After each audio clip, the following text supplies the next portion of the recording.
So, I'm Deb Mullins, I'm the chair, and I am silver, almost white-haired. I wear glasses, I love a bit of lipstick, and I'm over 60. That'll do with it. Oh, I've got a rainbow scarf on. Thank you very much. So we're going to move on now to hear about what the new Carnival Company have been up to. The journey to the road with Katie and Gina. And we also have Corey joining us, and Kiara and Sarah, who've come over from the Isle of Wight today, or did you come last night? Okay, brilliant. So, I start everything with so please get used to that. Everything I say will start with a so. So apologies. My name is Katie, and for those of you that are online digitally, I have described myself, but I will do it again. I have blonde hair. I am now sitting down comfortably and nervously as well. And I am the associate producer for the new Carnival Company. Sitting with me, I have Gina to my right, and Gina will introduce herself a little bit later. I have Sarah to my left, Kira, who's sitting in the middle, and me too. Can we say hi to me too? Hi, me too. And we've got Corey as well. Hi, Corey. And again, they will say hi to everybody later, personally. I am going to begin. I'm looking at my notes because Chris stole a little bit of my thunder earlier, having not shared his talk with me.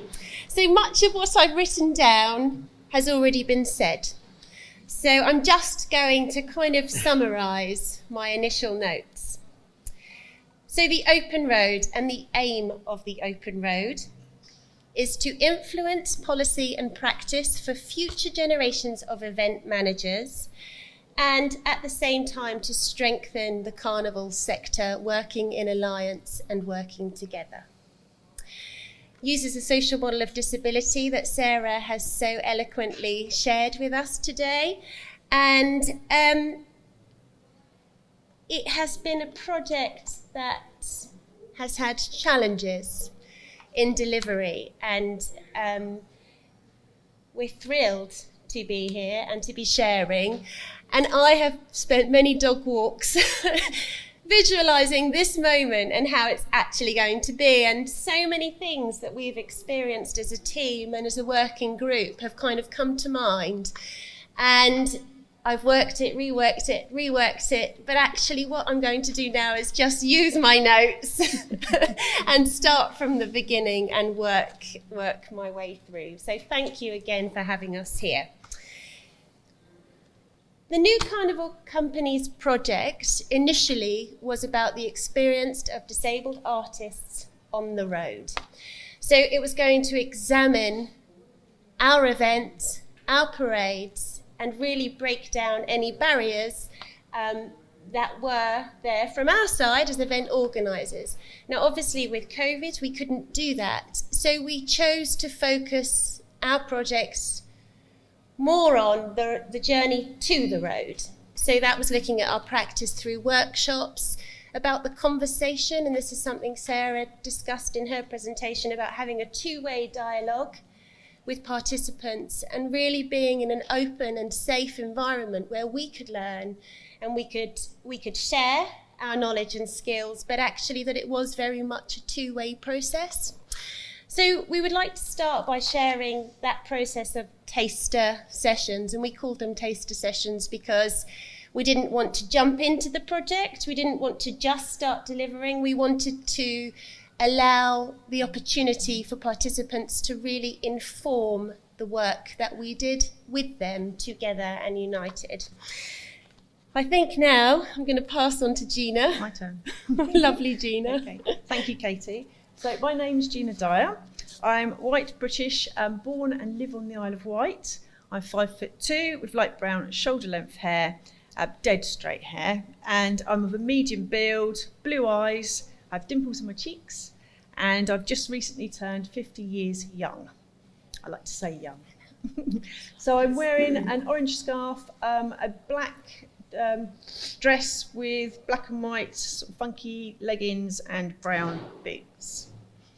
So I'm the creative producer for the new Carnival company, and I've been working in the carnival arts industry for about 20 years, but I've been involved in carnival all my life, sort of taking part in our local carnivals and supporting the carnivals on the Isle of Wight. So I'm very passionate about carnival, has been involved in it all my life, and the celebratory outdoors events. I love learning and developing new creative skills and techniques, which I thoroughly enjoy sharing with others through our creative practical workshops. I work closely with many freelance artists and the public to create meaningful and long-lasting memories in our communities through making of themed costumes, giant puppet characters, site decoration, flags, sculptures, all sorts of things really. And we present them at our community events. So our initial idea for the Open Road project, which started in January 2020, was to create a new section for our Alegria Samba School, following on from the legacy of the Alegria project. So we worked with a group of 35 disabled adults from the Isle of Wight College to explore 3 carnival disciplines, which was costume making, dance and drumming. And we run them initially as taster sessions, as Katie mentioned. And the idea of delivering taster sessions was to give the participants the option of becoming part of the Alegria Samba School, either as a member of the creative team or just the performance team, or they could do both. Back to you, Katie. Great, thank you. Hannah, could we move the slide on, please? I think it's number 7. I'll just, I should have said that. One more, that's it, thank you. So we're going to start with the workshops, and we're going to be looking at the dance. We've got our drumming tutor here in the room, Jette, who you'll meet later, and obviously Gina was on the making. A little bit about me. So I came from a background of performing arts in theatre and moved to work with Chris and Frankie when they were with the local authority, and then to an education setting where I met some of the lovely participants on my left. And I really, truly believe that throughout the work that I had done previously, that I embedded accessibility and inclusion in my work, and really felt like that was something that I did through my practice. However, as soon as we really started to get involved with this project, it was apparent that, and I'll say I personally here, but I had a lot to learn, and it was really scary to get the right language to be able to communicate appropriately. And I think that, and I'll just say it again, because I think for our processes, communication at all levels has been paramount. So communicating with participants, and in the setting that we were at the college, communicating with support members of staff and with senior leadership to make sure that the process was tight and that we were all really working together. So within the dance workshops, what did we do? So we had a plan initially. The theme was Mater Atlantica, so the Atlantic Forest. And we went in to deliver taster workshops. So through dance practice, I'm quite heavily influenced by Laban, and I really like the idea of using movement, relationship and space. So that's sort of where we started in our processes. Took lots of tactile kind of materials and things that we could use and experiment with. We experimented with dynamics and using our bodies to create sounds. And Sarah was with me, and Sarah's going to speak a little bit later. Sarah came in as my assistant, although, to be honest, she was the boss most of the time. And we just explored. You may or may not be able to see just here on the screen, and hopefully it's clear online as well. This was an example of kind of our presentation and our work and our lesson plan going in. We kind of knew what we thought we wanted to do, but actually, after each session, we provided participants with evaluative kind of questions and different ways to feed back to us. And as a team of 3, we kind of sat around the table before the next session. We shared feedback. we reviewed, we evaluated, and we replanned. And that was really, really important as part of our process. I'm just going to check my notes. I have gone off on one a little bit. I think that's pretty much it for this point, but just to say as well, with the drumming as well, Jette, and feel free to shout at me from the room, but the process was very similar. We had a space that, you know, it was designed, it was accessible. We had sensory rooms, so we did have the facilities around the workshops to support our work as well, which was a massive help. And again, I know Jette used lots of different methods and techniques within her workshop. So Gina, I'm going to hand over to you now to talk about the workshops. So yes, I went in and we explored lots of sort of costume making processes. So we explored and experimented with materials and tools and techniques most commonly used to create carnival costumes. So we decided to create carnival banners to give them a theme. So it was a theme of space. We had sea life, and we had wildlife and nature as well. So we have different themes you could work to, and we created individual banners to take home. So we experimented with the materials. There's lots of different materials, lots of different techniques to give participants the opportunity really to explore their creativity in their own way. So some of the techniques used was painting, block printing and stenciling, drawing with fabric paints and pens, applying a variety of fabrics to represent the theme. So we were looking at the fabrics and what they represented, you know, whether they represented water or whether it was grass or spacey. And we also used a variety of adhesives and tools in the applications as well. We had a sensory box which was filled with a variety of fabrics and decorations for participants to explore and experience. So there was really something for everyone. Okay, Katie? Thank you, Gina. So after our taster sessions, we collected the evaluative data from those workshops. I have to say this is data from the group that we were working with and not a generalisation. But what we found from the 35 participants of our workshops, could we go back please, Hannah? Yes. So some of the barriers that kind of kept occurring or reoccurred were around staff and one-to-one support. So many of the performers that would have liked to have taken part had an issue in terms of the support that would come with them. So that comes at a cost. If a staff member that's working with one of the artists needs to come out, and our event is on a Saturday at a weekend, there is a cost that has to be covered and found. Quite often, again, this was from the data that we collected, family members would be willing to support the individual to the event, but, you know, there's sort of extenuating circumstances, so logistics of family members, of work, and other sort of things around that. Something else that came up time and time again was the accessibility at the event and the length of the parade.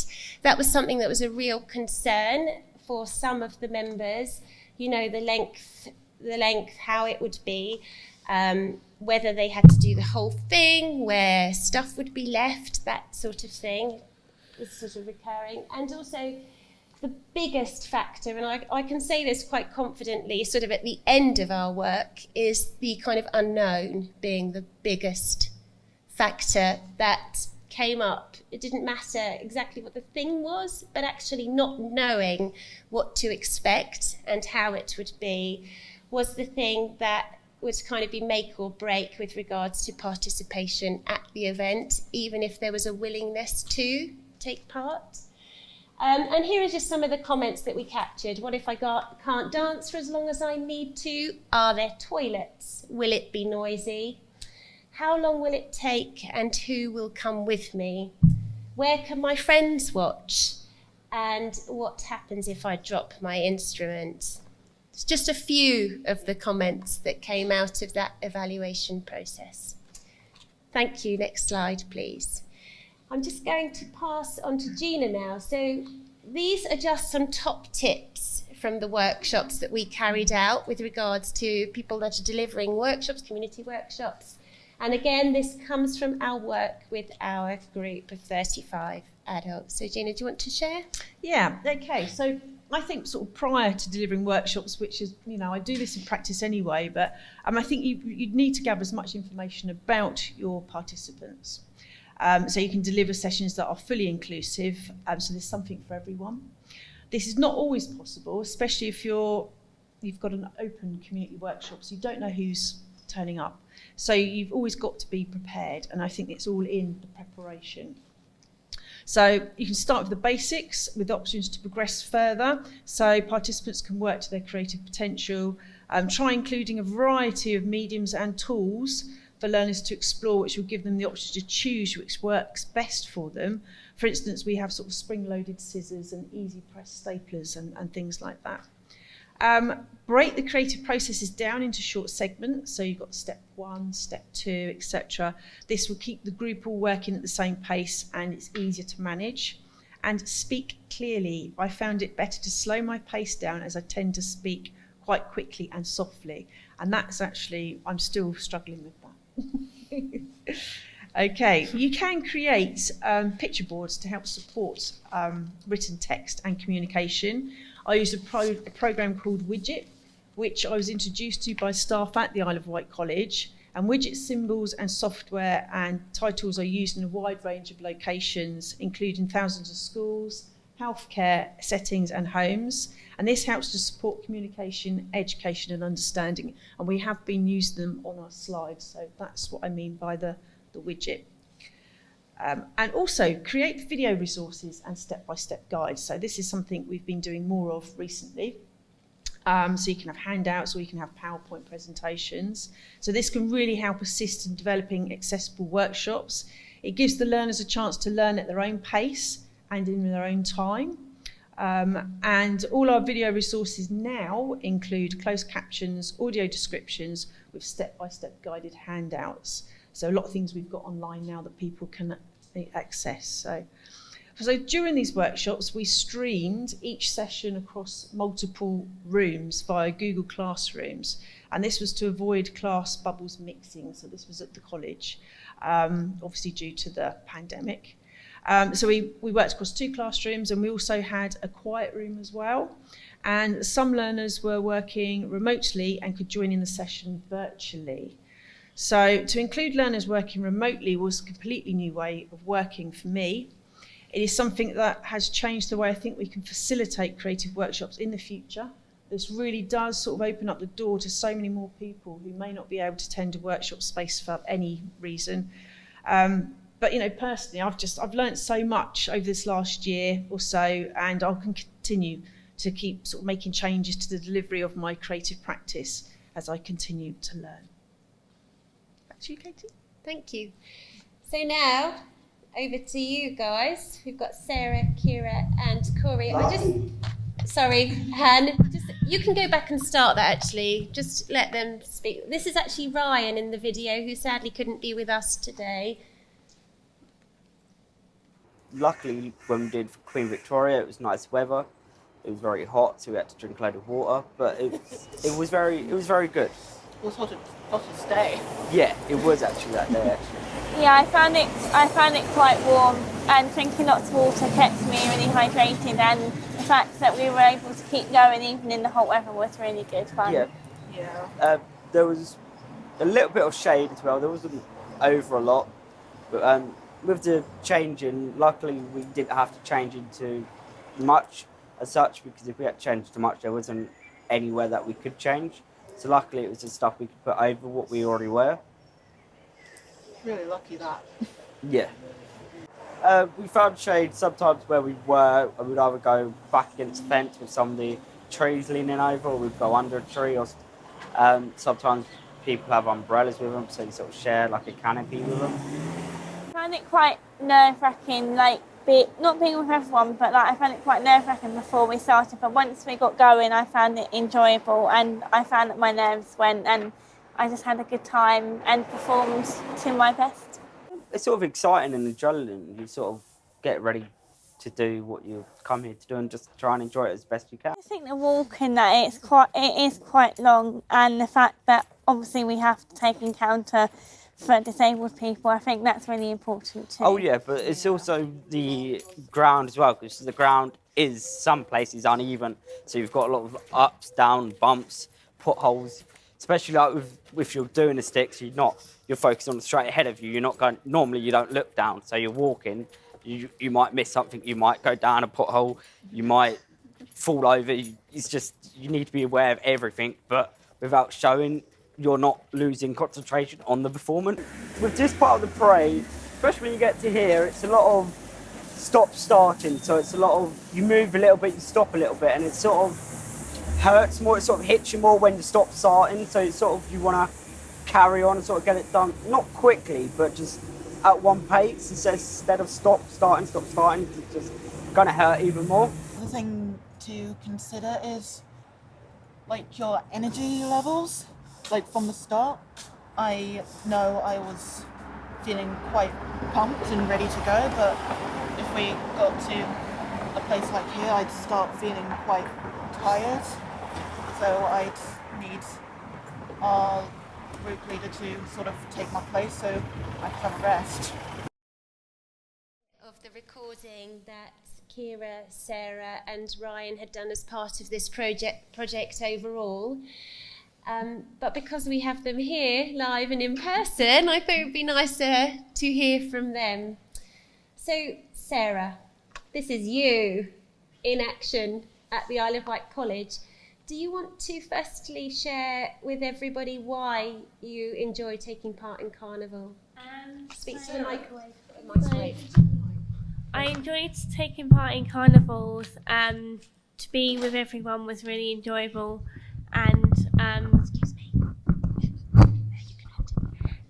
Thank you. So I took part in carnivals because it made me feel enjoyable, and to be proud of carnivals with everyone is an amazing experience in itself. So being with everyone is just amazing, and to be part of something like that is really, really good fun. And how did you feel when you sort of stepped up really from a performer to working with the group at the Isle of Wight College? How was that for you as a leader? It was really good fun. Like I enjoyed teaching everyone and being a leader, and I found that I learned lots about other people that I didn't know, and I just found that working with other people was just an amazing experience, so I really enjoyed it. Can I butt in, as I usually do? Yeah. So I shared earlier with Sarah and Julie, who are here doing the sign language interpretation, that when we were doing workshops, Sarah had come in with me, and she loves to dance. If you see Sarah in the studio, she will be dancing from the second she steps in. But I was addressing a group from the front of the classroom. I had all my PowerPoints ready, and I was saying, welcome, hello, how are you all? And nobody was looking at me, which is okay. But then I looked to my side and I saw Sarah was there signing. Now, I'd known Sarah for a couple of years and had not known that she signed, but she was actually leading the session and she was communicating with the participants, and she did. You know, at that point there was definitely a transition of who the leader was and who the assistant was, and I can tell you I was her assistant. And actually, Sarah, I have to say the connection that you made with the group was truly wonderful, and actually without you I don't think this project would have been the same, so thank you from us. Thank you. Right. Do you have anything else, or would you like to pass on to Kira? No, I don't have anything else. I'll pass on to Kira. Thank you. Right. So Kira, do you want to just do you want some questions, or would you like to just talk about some of your experiences? Probably start with the questions, if that's okay. Good. Okay. So, Kira, if I think, because you've been involved in a number of carnival projects, haven't you? Yep. Can you think of any experience that was really great and really positive in particular? And adversely, is there? Let's start with that question. What have been high points for you with Carnival? Well, I think the most biggest one for me would be the first one that I did at the college, where the news was actually involved, and I got a brief shout out in that. That was really good. It was my debut.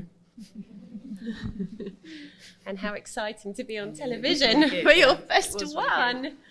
And could you think of any experiences where it's made it challenging for you, or any times when you felt you've had to step out or take a moment? Or I feel like the video mentioned it earlier, but on some parts of the route itself, I would feel like really, really excited about being part of it. But as time went on, I'd start feeling a bit more tired, and then having to sit out. yeah. And do you find that's frustrating for you, sort of having to not reach the end point, or are you quite happy that you've started with the parade?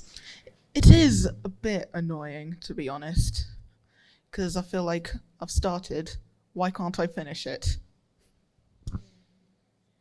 And that's a really good question, actually, and that's a question that I think that we have to continue to think about, and to continue to work towards making you not have that feeling of frustration, Kira. So thank you so much for sharing that with us. You're welcome. And again, Kira was at South Bank as well, and did you enjoy that, Kira? Yes. Yes, I knew you enjoyed it, but I didn't want to. You did enjoy it, Kira, didn't you? Yes, I did. Thank you, Kira. And me too, of course. Corey, would you like to say hello? Say hello. I don't have any things to say prepared, so... Okay, Corey. So I'm just going to introduce Corey by asking him a question. Could you share with our room, with the group, your work with the new Carnival company recently? Well, it depends on how recently. There's Recently. been a good amount of things we've been doing. Recently, I made a nice little map of the island, the locations of all the primary schools, secondary schools, and linked to them nice little pie charts showing the details of the classes and what instruments they play. So Corey, with that context, has been a Kickstarter at the new Carnival company and with the Isle of Wight Cultural Education Partnership. So we've been so happy to have Corey in our offices for 6 months, haven't we, Corey? Indeed. Working on new Carnival company projects. So Corey will be here performing later with the group. We roped you in, didn't we? Unfortunately, yes. We obviously haven't rehearsed that. So thank you for being here and sharing and participating and being so honest and open with us all the time, sometimes too honest. And I'm looking at Sarah Louise right now. And can we just say thank you very much for your participation here today as well. And we'll move on. Thank you. I have to change pages now. 3 minutes. Right. So let's summarise quickly. So Hannah, can we please? Gina, this is you. Me right? next, yeah. Okay. So things for us to consider as a carnival organiser. So this is what changes we're going to make. The outcome of this project. So currently our Mardi Gras route is linear. So there are often issues in returning to the start to collect vehicles, personal belongings, etc. This can add anxiety and complications at the end of the parade.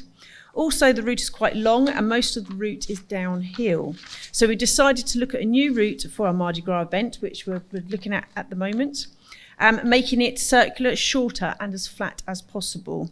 We will also slow the pace of the parade. We are going to introduce a quiet zone for the audience to use if they so wish. We are going to experiment with GoPros and filming, although we've tried a little bit of GoPros and they're a little bit, make you feel a little bit shaky and a bit sick.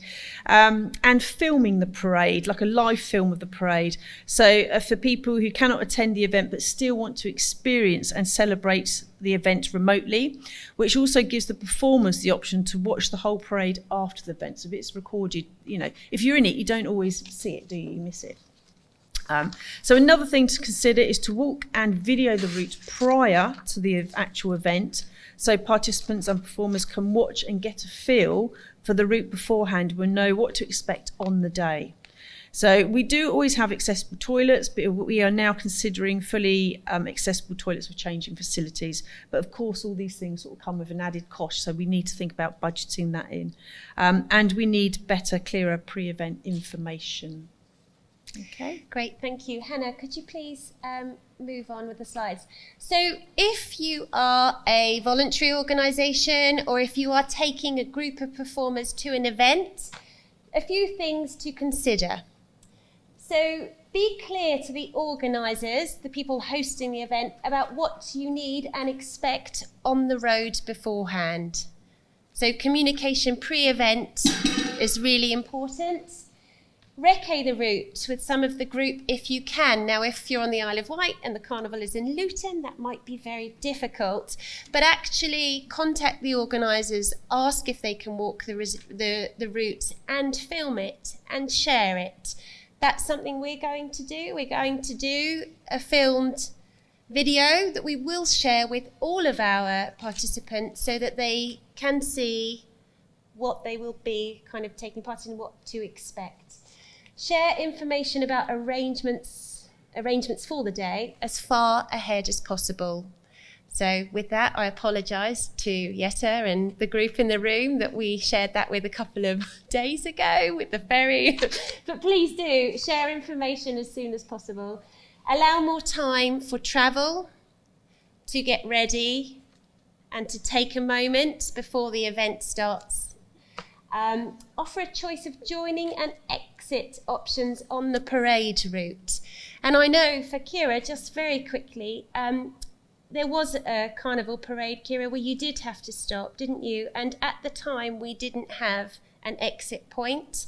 Fortunately, we had the vehicle that was transporting the music, and Kira got in that, and I took her place. I remember that. But actually, that's something that should be predefined in advance. Brief all staff and volunteers supplying using a range of communication methods. So make sure briefing with staff, volunteers, and anyone going with the group is clear beforehand, and allow participants who don't want to parade to engage in other ways. And we were talking about having an event centre where participants that wanted to dance, but actually didn't want to parade, that there could be a point at which they have a celebration, that we have a live stream to the event, and actually there is still participation, but it's just not on the road. And, you know, practical things like ear defenders, just to be prepared. Kind of on the outside of the slides here, these are just basic things to think about as the event organiser. So set up your areas, make sure there are toilets and shelters for good and bad weather. I mean, the heat is as you know, dangerous as the rain. You just get wet, but actually heat stroke and all of those things. Pace of parade, make sure that that is consistent. I think Ryan's point was really clear there. The stop-starting was a real challenge. That staff shifts and support costs are factored in.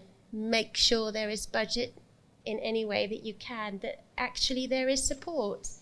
Routes and joining options are defined, that noise levels are considered, and that volunteers or anyone working with your group are suitably trained to have full understanding of the event itself. So that's it. I think we've run over. I'm ever so sorry. Oh, one more slide. Fear of the unknown. This was the biggest thing, the fear of the unknown.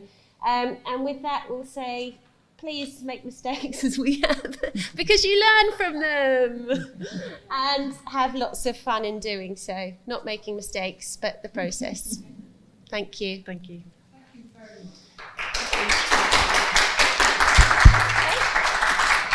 Thank you, New Carnival Company, and to all the speakers. I think you'll agree with me that that was a very comprehensive list of issues and how to overcome them. And out of that, I'm sure one can create an incredibly useful rider for all event managers and carnival organisers. I think these are really, really useful and insightful action research projects that we can learn so much from. We can have a comfort break now, but if there's anybody who's got a really burning question to ask, or if there's anybody online that's got a comment.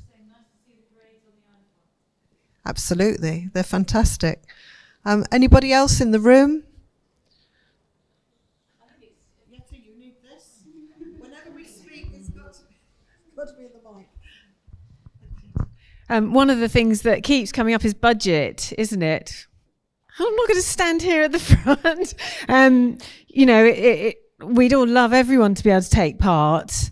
Certainly working on that project with you guys, it was really evident that lots of people would love to come to the parade, but, our care staff change shift at 3:00. So we've either got to be there before 3 or after 3, and so timing of things as well was something that was really difficult for people to be able to participate.